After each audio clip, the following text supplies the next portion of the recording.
Les Guérets de Rigaud. Cette histoire se passe il y a bien longtemps à Rigaud. Un jour, un étranger vient s'installer au village.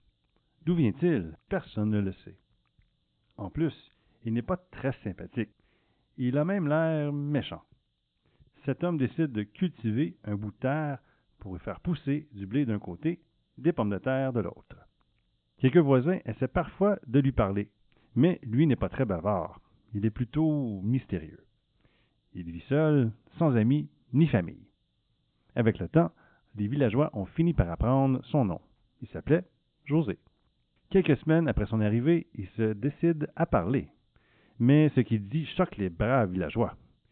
Il affirme qu'il ne veut pas respecter les coutumes et surtout pas celles imposées par la religion. Non, non, non, non, non.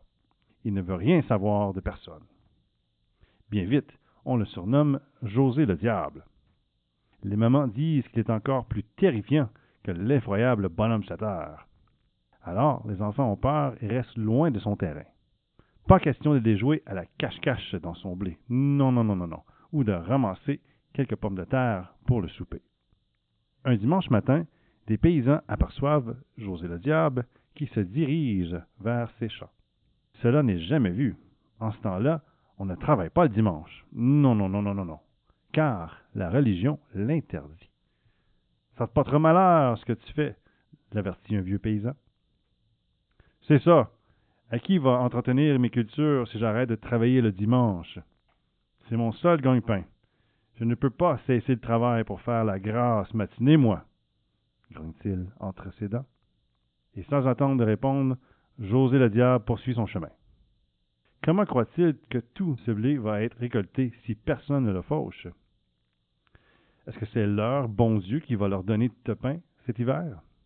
Comment croit-il que les pommes de terre vont grossir si je ne les arrose pas quand il fait très chaud?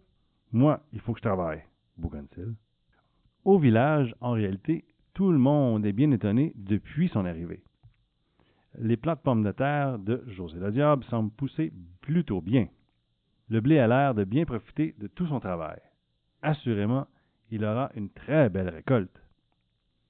Mais il va lui arriver malheur, ne cesse de répéter les vieux.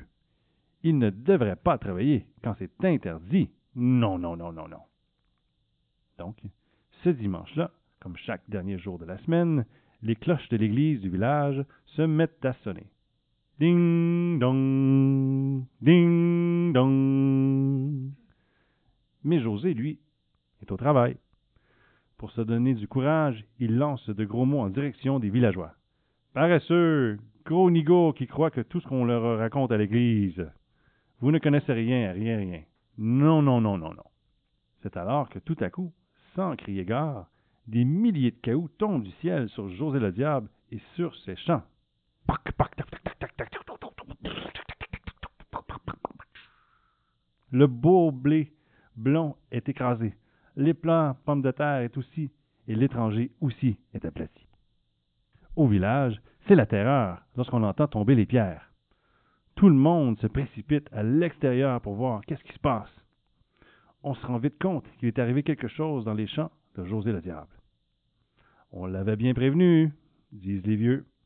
Le dimanche, il ne faut pas travailler. Non, non, non, non, non.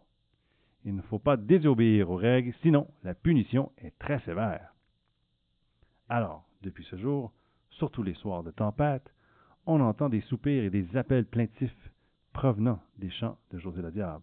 Non, non, non. Est-ce que c'est le travailleur du dimanche qui se lamente? Un paysan a quand même tenté d'y planter des pommes de terre, mais il n'a récolté que des roches arrondies. Depuis, on a appelé ce lieu les Guérets, car même si la terre est plutôt bonne dans la région, à cet endroit, plus rien ne pousse. D'ailleurs, maintenant, tout le monde évite d'y s'y rendre. La fin.